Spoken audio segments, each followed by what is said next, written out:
台南市第昨阁新增13例天狗类确诊病例，累计到现在总共有71例。为防止疫情扩大，市府展开各案巨大地、甲工作地户外化学防治作业，为加强防疫力量，也向各军调派化学兵协助喷药工作。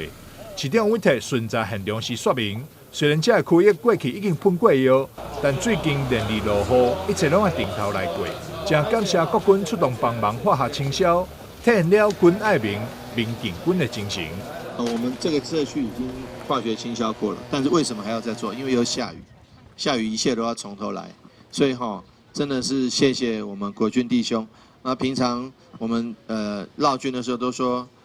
这个军爱民，民敬军，但今天就是另一个重要的特别的体现，尤其在碰到我们登革热的案例一直出现了的时候我想更是体会了这个国军弟兄帮忙地方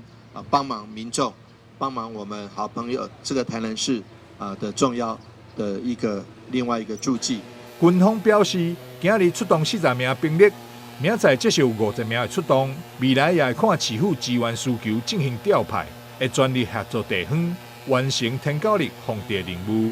记者张锡维采访报道。